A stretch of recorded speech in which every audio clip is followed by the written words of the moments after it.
Hello friends, આજે આપણે વાત કરીશું કદ પ્રસરણાંકના સૂત્ર વિશે અને પાણીનું અનિયમિત ઉષ્મીય પ્રસરણ વિશે. તો સૌથી પહેલા આપણે વાત કરીએ કદ પ્રસરણાંકના સૂત્ર વિશે. એટલે કે ક્વેશ્ચન તમને 2 માર્ક્સમાં કેવું પૂછે કે અચળ દબાણે કદ પ્રસરણાંકનું સૂત્ર સાબિત કરો. રાઈટ? તો અચળ દબાણે આપણે કદ પ્રસરણાંક એટલે કે આલ્ફા v નું સૂત્ર સાબિત કરવું છે. ઉપયોગ શેનો કરીશું આપણે? તો અવસ્થા સમીકરણનો. સમીકરણ તમને ખબર જ છે કે PV બરાબર mu RT. રાઈટ? તો ઉપયોગ કરીએ અવસ્થા સમીકરણનો. એટલે કે અવસ્થા સમીકરણ પરથી PV બરાબર mu RT સમીકરણ 1. હવે જો અચળ દબાણ છે એટલે P માં આપણે કોઈ ફેરફાર કરવાના નથી, પણ આપણે એક વસ્તુ ભણ્યા હતા કે જો તાપમાનમાં ફેરફાર કરીએ તો કદમાં ફેરફાર થાય. રાઈટ? એટલે કે જો આપણે અચળ દબાણે તાપમાનમાં ફેરફાર કરીએ તો શેમાં ફેરફાર થશે? કદમાં ફેરફાર થાય. રાઈટ? એટલે કે અચળ દબાણે તાપમાનમાં ફેરફાર કરતા કદમાં ફેરફાર થાય. આમ સમીકરણ શું થઈ જશે? તો અચળ દબાણ છે એટલે કે P તો એઝ ઇટ ઇઝ લખવાનું, પણ તાપમાનમાં ફેરફાર કરીએ એટલે T ની જગ્યાએ શું લખવાનું? Delta T. અને શેમાં ફેરફાર થાય? કદ. તો V ની જગ્યાએ શું થશે? Delta V. રાઈટ? તો સમીકરણ શું? તો P as it is V ની જગ્યાએ શું થશે? Delta V is equals two mu R. T ની જગ્યાએ ડેલ્ટા T. સમીકરણ 2. રાઈટ? તો હવે 2 અને 1 નો ગુણોત્તર લઈએ. રાઈટ? કદ પ્રસરણના સૂત્ર માટે. તો 2 અને 1 નો ગુણોત્તર લેતા ડાબી બાજુ શું છે? 2 માં P ડેલ્ટા V અપોન 1 માં PV બરાબર 2 ની જમણી બાજુ mu R delta T upon mu R T. તો અહીંથી જો P તો કેન્સલ. રાઈટ? તો રહેશે શું ડાબી બાજુ? ડેલ્ટા V બાય V બરાબર જમણી બાજુ આ mu R કેન્સલ. તો શું રહેશે? Delta T by T. Right? તો 2 અને 1 નો ગુણોત્તર લીધો તો P અને જમણી બાજુ mu R કેન્સલ. તો શું થયું? ડેલ્ટા V બાય V બરાબર ડેલ્ટા T બાય T. પણ યાદ કરો કદ પ્રસરણાંકનું સૂત્ર આપણે સાબિત કર્યું હતું કે delta V is equals to alpha V delta T. Right? તો પરંતુ ડેલ્ટા V બરાબર શું આપણે સાબિત કર્યું હતું? આલ્ફા V ડેલ્ટા T હોવાથી ડેલ્ટા V ની જગ્યાએ શું થશે? Alpha V delta T upon V is equals to delta T by T as it is. તો આ V cancel, delta T cancel. તો ડાબી બાજુ શું રહ્યું? ખાલી આલ્ફા V બરાબર 1/T. તો જો અચળ દબાણ હોય તો કદ પ્રસરણાંકનું સૂત્ર શું થયું? Alpha V is equals two 1/T.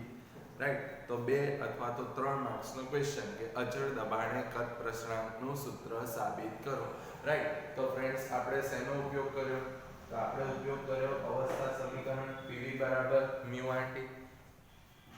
અચળ દબાણ છે એટલે અચળ દબાણે જો તાપમાનમાં ફેરફાર કરીએ તો કદમાં ફેરફાર થાય, આપણને ખબર જ છે. રાઈટ? તો સમીકરણ શું થશે? P delta V is equals two mu R delta T. એ પછી આપણે 2 અને 1 નો ગુણોત્તર લઈ લીધો તો B delta V upon PV બરાબર mu R delta T upon T. તો P અને mu R કેન્સલ થઈ જાય. તો P અને mu R કેન્સલ. તો શું રહે આપણી પાસે? ડેલ્ટા V બાય V બરાબર ડેલ્ટા T બાય T. પણ ડેલ્ટા V એટલે શું થાય? Alpha V delta T. કિંમત લખી તો V અને ડેલ્ટા T કેન્સલ. તો આલ્ફા V શું થયું? 1/T. તો આ વાત થઈ ફ્રેન્ડ્સ અચળ દબાણે કદ પ્રસરણાંકના સૂત્રની. બીજું એક સૂત્ર કે કદ પ્રસરણાંક એટલે કે આલ્ફા વી અને રેખીય પ્રસરણાંક એટલે કે આલ્ફા એલ વચ્ચેનું સૂત્ર alpha V is equals to 3 alpha L સાબિત તો વચ્ચેનું સંબંધ દર્શાવતું સૂત્ર રાઈટ તો આલ્ફા વી અને આલ્ફા એલ વચ્ચેનું સંબંધ દર્શાવતું સૂત્ર શું alpha V is equals to 3 alpha L સાબિત કરો હવે આપણે સાબિત કરવું છે હવે સૂત્ર તો આપણને ખબર છે કે ડેલ્ટા વી નું સૂત્ર શું થાય છે આપણે હમણાં જોયું અને આગલા લેક્ચરમાં પણ જોયું હતું કે ડેલ્ટા વી બરાબર alpha V V delta T થાય એટલે કે આલ્ફા વી અને આલ્ફા એલ નો સંબંધ સાબિત કરવા આપણે શેનો ઉપયોગ કરીશું કદમાં થતા ફેરફાર તો કદમાં થતો ફેરફાર એટલે આપણે શું લખીએ છીએ અંતિમ કદ ઓછા પ્રારંભિક કદ રાઈટ તો પ્રારંભિક કદ કેટલું હશે તો પ્રારંભિક કદ બરાબર કેટલું થાય તો v બરાબર લંબાઈ ગુણ્યા લંબાઈ એટલે l ક્યુબ થાય રાઈટ અને અંતિમ કદ શું થાય તો અંતિમ કદ બરાબર v ડેશ તો લંબાઈમાં થતો વધારો કેટલો હોય ડેલ્ટા l જેટલો તો l ની જગ્યાએ શું થશે l પ્લસ ડેલ્ટા l નો ક્યુબ લખાય રાઈટ કે પ્રારંભિક કદ l ક્યુબ જ હોય લંબાઈ ગુણ્યા લંબાઈ અંતિમ કદ તો લંબાઈમાં કેટલો વધારો થાય ડેલ્ટા l જેટલો તો l ની જગ્યાએ શું થાય l પ્લસ ડેલ્ટા l નો ક્યુબ તો કદમાં થતો ફેરફાર શું થઈ ગયો તો આમ કદમાં થતો ફેરફાર બરાબર ડેલ્ટા v બરાબર અંતિમ કદ એટલે v ડેશ ઓછા પ્રારંભિક કદ એટલે v રાઈટ કે પ્રારંભિક કદ લંબાઈ ગુણ્યા લંબાઈ એટલે l ક્યુબ અને અંતિમ કદ શું તો લંબાઈમાં થતો વધારો ડેલ્ટા l હોય તો અંતિમ લંબાઈ શું થાય l પ્લસ ડેલ્ટા l તો અંતિમ કદ l પ્લસ ડેલ્ટા l નો ક્યુબ તો કદમાં થતો ફેરફાર ડેલ્ટા v શું થાય અંતિમ કદ v ડેશ ઓછા પ્રારંભિક કદ v તો માટે ડેલ્ટા v બરાબર શું થઈ જશે v ડેશ એટલે l પ્લસ ડેલ્ટા l નો ક્યુબ ઓછા v એટલે l ક્યુબ આ તો a વત્તા b ના ઘનનું સૂત્ર તમને ખબર જ છે a વત્તા b ના ઘનનું સૂત્ર શું a ઘન વત્તા b ઘન વત્તા 3a સ્ક્વેર b વત્તા 3b સ્ક્વેર a રાઈટ નવમા ધોરણમાં આ સૂત્ર આવ્યું એટલે તમને તો આવડતું જ હોય રાઈટ તો ઘનનું સૂત્ર લાગુ પાડીએ તો ડેલ્ટા v a ઘન એટલે કે પહેલા પદનો ઘન એટલે l ઘન વત્તા b ઘન એટલે કે બીજા પદનો ઘન એટલે ડેલ્ટા l ક્યુબ વત્તા 3a સ્ક્વેર b એટલે કે 3 a એટલે l સ્ક્વેર અને b એટલે ડેલ્ટા l વત્તા 3b સ્ક્વેર એટલે 3b એટલે બીજું પદ ડેલ્ટા l ક્યુબ અને a એટલે l as it is right તો a વત્તા b આખાના ઘનનું સૂત્ર વાપર્યું કે પહેલા પદનો ઘન વત્તા બીજા પદનો ઘન એટલે l ઘન વત્તા ડેલ્ટા l નો ઘન વત્તા 3a સ્ક્વેર b એટલે 3a એટલે l ક્યુબ b એટલે ડેલ્ટા l વત્તા 3b સ્ક્વેર એટલે 3b એટલે delta l square right 3b square એટલે 3 ડેલ્ટા l નો સ્ક્વેર a એટલે તો a વત્તા b આખાના ઘનનું સૂત્ર જ વાપર્યું છે આપણે કે a ઘન વત્તા b ઘન વત્તા 3a સ્ક્વેર b વત્તા 3b સ્ક્વેર a રાઈટ હવે પાછલું પદ શું છે ઓછા l ક્યુબ રાઈટ ઓછા l cube as it is તો અહીંથી જો આ l ક્યુબ જતો રહેશે કેન્સલ હવે જુઓ આપણે જે નાના પદ હોય એને આપણે અવગણીએ છીએ મેં તમને પહેલા જ કીધું ફિઝિક્સમાં આપણે જે કામનું હોય એને આપણે રાખીએ છીએ ના કામનું હોય એને હંમેશા અવગણીએ છીએ રાઈટ તો આ ડેલ્ટા l જે છે એટલે કે લંબાઈમાં થતો વધારો એ ખૂબ જ નાનો હોય એટલે કે આપણે એ ડેલ્ટા l વાળા પદને અવગણીએ છીએ એટલે કે ડેલ્ટા l વાળું પદ એક આ છે ડેલ્ટા l ક્યુબ હવે l તો ખૂબ જ મોટા એટલે આ પદ તો અવગણાય નહીં પણ આ ડેલ્ટા l સ્ક્વેર વાળો પદ અવગણતા રાઈટ એટલે કે અહીં ડેલ્ટા l એ l ની સાપેક્ષે ખૂબ જ નાના હોવાથી ડેલ્ટા એલ ક્યુબ અને 3 ડેલ્ટા એલ સ્ક્વેર એલ ને અવગણીએ, રાઈટ? ડેલ્ટા એલ ક્યુબ અને 3 ડેલ્ટા એલ સ્ક્વેર એલ ને અવગણીએ તો શું રહેશે? માટે ડેલ્ટા વી બરાબર 3 એલ સ્ક્વેર ડેલ્ટા એલ, કારણ કે આ પદ તો ના અવગણી શકાય કારણ કે એલ તો મોટા હોય, રાઈટ? ડેલ્ટા એલ નાના છે એટલે આપણે આ ડેલ્ટા એલ ક્યુબ અને 3 ડેલ્ટા એલ સ્ક્વેર એલ ને અવગણ્યા છે. હવે ડેલ્ટા એલ યાદ કરો, ડેલ્ટા એલ એટલે શું હતું? Alpha L L delta T, right? તો પરંતુ delta L is equals to alpha L L delta T હોવાથી એની કિંમત લખીએ તો delta V is equals to 3 L square. Delta L એટલે શું થશે? Alpha L L delta T. તો આ એલ સ્ક્વેર ઇન્ટુ એલ એટલે એલ ક્યુબ થઈ ગયું. તો માટે delta V is equals to 3 L cube, right? L square into L alpha L delta T, right? હવે જો એલ ક્યુબ એટલે શું થાય? કદ વી થાય કે નહીં, રાઈટ? તો કદ વી થાય, લંબાઈનો ઘન એટલે, પરંતુ એલ ક્યુબ બરાબર વી હોવાથી શું થઈ ગયું? Delta V is equals to 3 alpha L as it is L cube ની જગ્યાએ વી ડેલ્ટા ટી, રાઈટ? તો delta V is equals to 3 alpha L cube એટલે વી ડેલ્ટા ટી, રાઈટ? તો આ સમીકરણને delta V is equals to alpha V V delta T સાથે સરખાવતા, right? સંબંધ તો આપણને ખબર જ છે, રાઈટ? કે ડેલ્ટા વી બરાબર alpha V V delta T. તો જુઓ ડેલ્ટા વી છે, વી અને ડેલ્ટા ટી છે, તો આ આલ્ફા વી છે, આલ્ફા વી એની કિંમત શું થઈ ગઈ? 3 આલ્ફા એલ થઈ ગઈ. તો આમ alpha V is equals to શું થઈ ગયા? 3 આલ્ફા એલ. એટલે કે કદ પ્રસરણાંક એ રેખીય પ્રસરણાંક કરતા કેટલા ગણો છે? આગળ 3 આવી ગયા, 3 ગણો છે. આ વસ્તુ મેં તમને આગળ જ્યારે ભણ્યા હતા ત્યારે સ્વીકારવાની કીધી હતી ને મેં તમને કીધું હતું કે આપણે પછી સાબિત કરીશું. તો આજે આપણે એ જ સંબંધ સાબિત કર્યો કે કદ પ્રસરણાંક એ રેખીય પ્રસરણાંક કરતા 3 ગણો છે. એટલે આલ્ફા વી બરાબર 3 આલ્ફા એલ સાબિત કર્યું, રાઈટ? ફરી એકવાર શેનો ઉપયોગ કરીએ છીએ? કદમાં થતા ફેરફારનો. તો પ્રારંભિક કદ એલ ક્યુબ અને અંતિમ કદ શું થાય? વી ડેશ એલ વત્તા ડેલ્ટા એલ નો ક્યુબ. તો કદમાં શું ફેરફાર થાય? ડેલ્ટા વી વી ડેશ ઓછા પ્રારંભિક કદ વી, વી ડેશ એટલે એલ વત્તા ડેલ્ટા એલ નો ક્યુબ ઓછા વી એટલે એલ ક્યુબ. ઘનનું સૂત્ર પહેલા પદનો ઘન વત્તા બીજા પદનો ઘન એટલે એલ ક્યુબ વત્તા ડેલ્ટા એલ ક્યુબ વત્તા 3a સ્ક્વેર બી એટલે 3 એલ સ્ક્વેર બી એટલે ડેલ્ટા વત્તા 3b સ્ક્વેર એટલે 3 ડેલ્ટા એલ નો square into a as it is ઓછા L cube as it is. L cube cancel.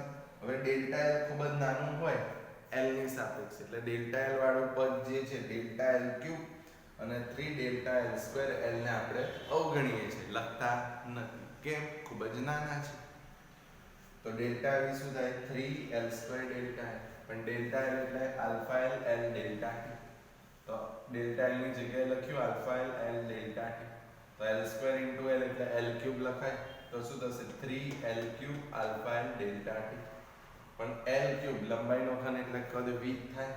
તો delta V 3 alpha L L cube એટલે V delta T.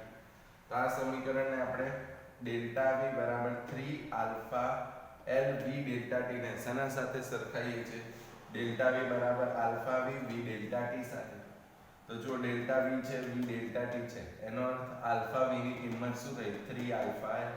તો આમ alpha V is equals to 3 alpha L. એટલે કે જે કદ પ્રસરણાંક છે એ રેખીય પ્રસરણાંક કરતા કેટલા ગણો થાય ફ્રેન્ડ્સ? તો 3 ગણો થાય, રાઈટ? તો આ થયો 2 અથવા તો 3 માર્ક્સનો ક્વેશ્ચન કે કદ પ્રસરણાંક અને રેખીય પ્રસરણાંક વચ્ચેનો સંબંધ સાબિત કરો. અથવા એવું કે સાબિત કરો કે કદ પ્રસરણાંક એ રેખીય પ્રસરણાંક કરતા 3 ગણો છે. અથવા એવું કે alpha V is equals to 3 alpha L સાબિત કરો. જે કે આન્સર તો આ જ આવશે. રાઈટ। હવે ફ્રેન્ડ્સ એક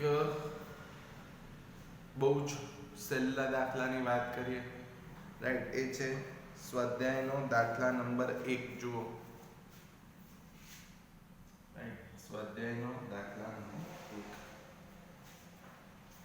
કે નિયોન અને કાર્બન ડાયોક્સાઇડના ત્રિબિંદુ અનુક્રમે 24.57 કેલ્વિન અને 216.55 કેલ્વિન છે, તો આ તાપમાનના મૂલ્યોને સેલ્સિયસ અને ફેરેનહીટમાં દર્શાવો, રાઈટ। એટલે કેલ્વિનમાં આપણને કિંમત ખબર છે અને સેલ્સિયસ અને ફેરેનહીટમાં લખવાનું છે। સૂત્ર ખબર જ છે, સેલ્સિયસમાં તાપમાન Tc બરાબર T - 273.15, રાઈટ। અને ફેરેનહીટ અને સેલ્સિયસ વચ્ચેનો સંબંધ શું હતો? Tf બરાબર 9/5 Tc પ્લસ 32, રાઈટ। તો એનો જ આપણે ઉપયોગ કરીએ। પહેલું તાપમાન કયું છે? 24.57 કેલ્વિન માટે। તો 24.57 કેલ્વિન માટે શું સંબંધ હતો? કે Tc T - 273.15 માટે Tc T એટલે 24.57 ઓછા 273.15। તો જ્યારે તમે બાદબાકી કરશો તો તમને કેટલી મળશે? 248.58 માઈનસ 248.58 ડિગ્રી સેલ્સિયસ, રાઈટ। તો કે સેલ્સિયસમાં તાપમાન કેટલું આવ્યું? -248.58। ફેરેનહીટમાં લખવું હોય તો શું સૂત્ર છે? Tf બરાબર 9/5 Tc પ્લસ 32, રાઈટ। 9/5 Tc એટલે -248.58 ડિગ્રી પ્લસ 32 માટે Tf ફેરેનહીટમાં તાપમાન કેટલું થઈ જશે? 415.44, તો -415.44 ડિગ્રી ફેરેનહીટ, રાઈટ। તો કેલ્વિન ને સેલ્સિયસમાં ફેરવવું હોય તો સૂત્ર ખબર જ છે કે Tc બરાબર T - 273.15। કેલ્વિનનું તાપમાન લખ્યું, બાદબાકી કરો તો Tc મળે, અને ફેરેનહીટમાં લખવું હોય તો Tf બરાબર 9/5 Tc પ્લસ 32। Tc ખબર છે, કિંમત મૂકો તો તમને ફેરેનહીટમાં તાપમાન મળી જાય। એ પછી જુઓ ફ્રેન્ડ્સ, બીજો ભાગ 216.55 કેલ્વિન માટે। 216.55 કેલ્વિન માટે પણ કીધું છે, તો Tc બરાબર શું થશે? T - 273.15 એટલે કે 216.55 ઓછા 273.15। તો જ્યારે તમે આ બાદબાકી કરશો તો તમને આન્સર મળશે 56.6 માઈનસ 56.6 ડિગ્રી સેલ્સિયસ। ફેરેનહીટમાં લખવું હોય તો શું? તો Tf = 9/5 Tc પ્લસ 32, એટલે 9/5 Tc એટલે -56.6 વત્તા 32। તો જ્યારે તમે આ સોલ્વ કરશો ફ્રેન્ડ્સ તો તમને આન્સર કેટલો મળી જશે? -69.88, -69.88 ડિગ્રી ફેરેનહીટ, રાઈટ। તો બહુ જ ઈઝી દાખલો છે, રાઈટ। તમને જો સૂત્રો આવડે, સેલ્સિયસ અને કેલ્વિન વચ્ચેનો સંબંધ અને ફેરેનહીટ અને સેલ્સિયસ વચ્ચેનો સંબંધ, તો તમે આ દાખલો ઈઝીલી ગણી શકો, રાઈટ। તો હવે ફ્રેન્ડ્સ આપણે વાત કરીએ આજના દિવસની છેલ્લી એક થિયરી, જે છે પાણીનું અનિયમિત ઉષ્મીય પ્રસરણ, રાઈટ। 3 માર્ક્સનો સારો ક્વેશ્ચન કે પાણીનું અનિયમિત ઉષ્મીય પ્રસરણ સમજાવો, અથવા તમને એવું કે શા માટે જળ સૃષ્ટિ ટકી રહી છે તેનું કારણ આપો, તો પણ આ જ આવશે, પાણીનું અનિયમિત ઉષ્મીય પ્રસરણ, રાઈટ। તો ફ્રેન્ડ્સ આના માટે તમારે બે ગ્રાફ છે એ બે ગ્રાફ સમજવાના છે અને એ પછી હું જે વાક્ય બોલું એ તમારે લખવાના છે, રાઈટ? તો સૌથી પહેલા તો આપણને એક વસ્તુ ખબર છે કે તાપમાન વધે તો કદ વધે અને તાપમાન ઘટે તો કદ ઘટે. આ તો ઈઝી છે, આપણે ઓલરેડી ભણ્યા છે કે અહીંયા આગળ જો આવેલો સંબંધ, અહીંયા અચળ દબાણ હોય સપોઝ PV બરાબર μRT તો P delta V μR delta T. તાપમાન વધે તો કદ વધે, ઓબ્વિયસ છે. તો આપણને આટલું ખબર છે કે જો તાપમાન વધે તો કદ વધે, એનું ઊંધું તાપમાન ઘટે તો કદ ઘટે. હવે બીજો એક સંબંધ તમને ખબર છે, ઘનતા. ઘનતા બરાબર દળ ભાગ્યા કદ, એટલે કદ છેદમાં છે તો કદ વધ્યું તો ઘનતા ઘટે અને કદ ઘટે તો ઘનતા વધે. કેમ? સૂત્ર શું છે? ઘનતા બરાબર દળ ભાગ્યા કદ, રાઈટ? તો જુઓ આલેખ જે છે આ રીતનો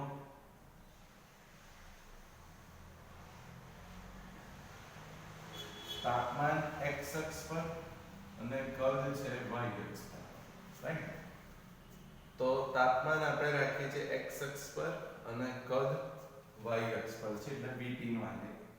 અહીં કઈક તાપમાન છે 4 ડિગ્રી સેલ્સિયસ. હવે જુઓ આપણને ખબર છે કે તાપમાન વધે એમ કદ વધે અને એનું ઊંધું તાપમાન ઘટે એમ કદ ઘટે. તો જો હું આવું કહું કે તાપમાન ઘટ્યું એમ કદ ઘટે છે, પણ આવું ક્યાં સુધી થાય છે? તો આ એક કુદરતની કરામત છે કે જ્યાં સુધી તાપમાન 4 ડિગ્રી સેલ્સિયસ ના થાય ને ત્યાં સુધી જેમ જેમ તાપમાન ઘટે ને એમ કદ પણ ઘટે છે. પણ એક વખત જ્યારે 4 ડિગ્રી સેલ્સિયસ તાપમાન થઈ ગયું એ પછી તાપમાન ઘટે તો કદ ઘટવું જોઈએ, પણ એની જગ્યાએ શું થાય છે? તો 4 ડિગ્રી સેલ્સિયસ કરતા જો તાપમાન ઘટે તો કદ વધે છે, રાઈટ? શું બોલ્યો ફ્રેન્ડ્સ? ધ્યાનથી. આપણે જાણીએ છીએ કે જેમ જેમ તાપમાન ઘટે તેમ કદ ઘટે, રાઈટ? અને તાપમાન વધે તો કદ વધે. પરંતુ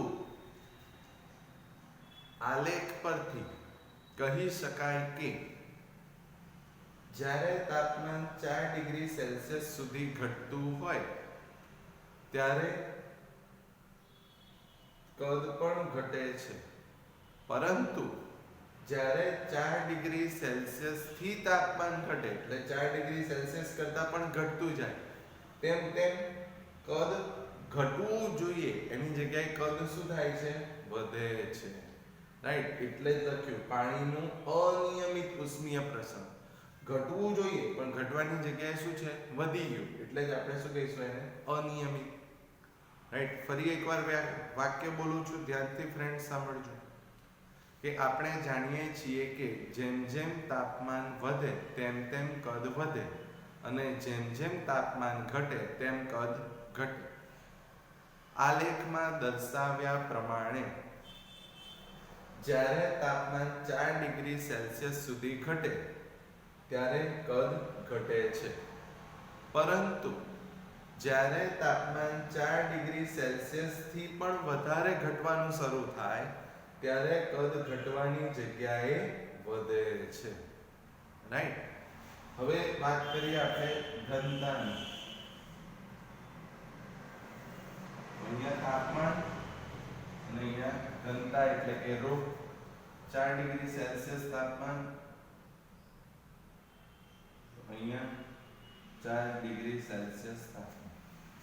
હવે આપણને રિલેશન ખબર છે કે ઘનતા ρ બરાબર આપણે શું લખીએ છીએ? m/v એટલે કે દળ ભાગ્યા કદ, રાઈટ? એટલે કે જો હું એવું કહું કે કદ વધે તો ઘનતા ઘટે, તો અહીંયા જો સૌથી ઓછું કદ ક્યાં છે? 4 ડિગ્રી સેલ્સિયસ તાપમાને. તો કદ સૌથી ઓછું તો ઘનતા સૌથી વધારે હોય. એનો અર્થ 4 ડિગ્રી સેલ્સિયસ તાપમાને ઘનતા કેવી હશે? સૌથી વધારે, રાઈટ? હવે જુઓ જ્યારે તાપમાન 4 ડિગ્રી સેલ્સિયસ સુધી ઘટે છે, તાપમાન ઘટ્યું તો કદ ઘટ્યું. જો કદ ઘટે તો ઘનતા શું થાય? વધે, તો ઘનતા વધે. થઈ ગયું ઊંધું. તાપમાન ઘટ્યું તો કદ ઘટ્યું, પણ કદ ઘટે તો ઘનતા વધે. અને હવે જો 4 ડિગ્રી સેલ્સિયસ થી વધારે ઘટે તો કદ વધે અને જો કદ વધે તો ઘનતા ઘટે. આ રીતની સ્થિતિ થશે. કદ ઘટ્યું તો ઘનતા પણ ઘટી. રાઈટ. હવે શું થશે જુઓ તો 4 ડિગ્રી સેલ્સિયસ તાપમાને ઘનતા સૌથી વધારે. હવે બીજા વાક્ય કે જ્યારે તાપમાન 4 ડિગ્રી સેલ્સિયસ સુધી ઘટે છે ત્યારે ઘનતા વધે છે. હવે ઘનતા વધે છે એનો અર્થ શું થાય તો પાણીના જુદા જુદા સ્તર પર. હવે જ્યારે ઘનતા વધે ત્યારે જે ઉપલું સ્તર છે એની ઘનતા વધારે હોય, નીચલા સ્તરની ઘનતા ઓછી હોય. એટલે ઘનતા વધતી હોય ત્યારે શું થશે તો જેની ઘનતા વધારે છે ઉપલા સ્તરની, એ ઉપલું સ્તર ક્યાં જાય નીચે, નીચલું સ્તર ક્યાં આવે ઉપર. ફરી ઉપલા સ્તરની ઘનતા વધે તો ઉપલું સ્તર પાછું નીચે જશે અને નીચલું સ્તર ઉપર. આ પ્રક્રિયા ક્યાં સુધી ચાલે જ્યાં સુધી તાપમાન 4 ડિગ્રી સેલ્સિયસ સુધી ના થાય ત્યાં સુધી. હવે જ્યારે 4 ડિગ્રી સેલ્સિયસ તાપમાનથી તાપમાન ઘટે, વધારે ઘટે ત્યારે ઘનતા ઘટી. હવે ઘનતા ઘટી એટલે જે સ્તરની ફેરબદલ થાય છે એ થાય નહીં. એટલે કે જ્યારે તાપમાન 4 ડિગ્રી સેલ્સિયસ થી ઘટશે ત્યારે ઉપલું સ્તર ઉપર જ રહે અને નીચલું સ્તર નીચે જ રહેશે. એટલે ઉપલા સ્તરનું તાપમાન ઘટે એટલે ધીરે ધીરે ઉપલું સ્તર બરફ બને અને નીચલું સ્તર પાણી રહે. રાઈટ. આ પ્રક્રિયા તમે જોઈ જ શકો છો. રાઈટ. કે તમે જોવું હોય બહુ વધારે ઠંડી પડતી હોય, અત્યારે ઉદાહરણ લઉં આબુનું. હવે આબુનું નખી લેક છે, તાપમાન ઘટતું હોય એટલે ઉપલું સ્તર બરફ બને પણ તમે આમ મારો ઉપર તો નીચે તમને શું દેખાય છે પાણી. સેમ તમે ફ્રીઝમાં બરફ બનાવવા મૂકો ત્યારે સૌથી પહેલા કયું સ્તર બરફ બને છે? ઉપલું સ્તર બરફ બને છે. તમે એને તોડો તો નીચે તો શું હોય છે પાણી. રાઈટ. એટલે ઠંડીમાં ઉપલું સ્તર ઠંડુ થઈ જાય એટલે ઉપલું સ્તર બરફ બને પણ નીચલા સ્તરમાં બધે જ શું હોય પાણી. હવે જીવ સૃષ્ટિ ક્યાં હોય નીચેની તરફ, નીચે તો પાણી જ છે એટલે એ લોકો સરળતાથી જીવી શકે. આ જ કારણ છે કે પાણીનું અનિયમિત ઉષ્મીય પ્રસરણ થયું એને લીધે જીવ સૃષ્ટિ ટકી રહી છે. રાઈટ. એ નદીમાં હોય, કોઈ તળાવ માટે હોય કે દરિયા માટે હોય. રાઈટ. આ કોન્સેપ્ટ તો બધે લાગુ પડશે. રાઈટ. ફરી એકવાર જુઓ, બે આલેખ ગોખવાના નથી, આપણે કોન્સેપ્ટથી સમજી જ શકીએ છીએ. રાઈટ. હવે વાક્યો કેવા આવશે ફરી એકવાર ધ્યાનથી મને સાંભળજો. આ વાક્યો તમારે તમારી નોટબુકમાં લખવાના છે. રાઈટ. બે આલેખ દોરવાના. આપણે જાણીએ છીએ કે તાપમાન વધે તેમ કદ વધે અને તાપમાન ઘટે તેમ કદ ઘટે. પરંતુ આલેખમાં દર્શાવ્યા પ્રમાણે જ્યારે તાપમાન 4 ડિગ્રી સેલ્સિયસ સુધી ઘટતું હોય ત્યારે તાપમાન ઘટે તેમ તેમ કદ પણ ઘટે છે. પરંતુ જ્યારે તાપમાન 4 ડિગ્રી સેલ્સિયસ થઈને વધારે ઘટે ત્યારે કદ વધે છે. ત્યારબાદ આકૃતિમાં દર્શાવેલ ઘનતા વિરુદ્ધ તાપમાનના આલેખ માટે જ્યારે તાપમાન 4 ડિગ્રી સેલ્સિયસ સુધી ઘટતું હોય ત્યારે ઘનતા વધે છે. આમ પાણીનું વધારે ઘનતાવાળું ઉપલું સ્તર નીચે જશે અને ઓછી ઘનતાવાળું સ્તર ઉપર આવશે. આ પ્રક્રિયા જ્યાં સુધી તાપમાન 4 ડિગ્રી સેલ્સિયસ ના થાય ત્યાં સુધી ચાલુ રહે છે. પરંતુ જ્યારે તાપમાન 4 ડિગ્રી સેલ્સિયસ થી પણ ઘટે ત્યારે ઘનતા ઘટે છે. આમ ઘનતા ઘટવાને કારણે ઉપલું સ્તર ઉપર જ રહેશે અને નીચલું સ્તર નીચે જ રહેશે. આમ ઉપલું સ્તર બરફમાં રૂપાંતરિત થશે જ્યારે નીચેના સ્તરમાં પાણી જ હશે, જેના કારણે જળ સૃષ્ટિ ટકી રહી છે. અને આ જ પરિસ્થિતિને પાણીનું અનિયમિત ઉષ્મીય પ્રસરણ કહે છે. રાઈટ. તો ફ્રેન્ડ્સ, પાણીનું અનિયમિત ઉષ્મીય પ્રસરણ સમજાવો અથવા તો તમને એવું કે જળ સૃષ્ટિ શા માટે ટકી રહી છે તે સમજાવો. રાઈટ. તો આ જ આન્સર આવશે, આ બે આલેખ. અને આલેખ પછી તમારે જે હું વાક્ય બોલ્યો એ વાક્ય તમારે લખવાના રહેશે. રાઈટ. તો આ થયો ફ્રેન્ડ્સ 2 અથવા તો 3 માર્ક્સનો ક્વેશ્ચન. રાઈટ. હવે આ જુઓ કે કેટલું સરસ ઘટના છે. રાઈટ, કે પ્રક્રિયા શું છે કે તાપમાન ઘટે તેમ કદ ઘટવું જોઈએ, પણ અહીંયા આગળ 4 ડિગ્રી સેલ્સિયસ પછી એનું ઊંધું થાય છે. રાઈટ. તો આ જે પ્રોસેસ છે, રાઈટ, એ તમારે યાદ રાખવાની રહેશે. રાઈટ.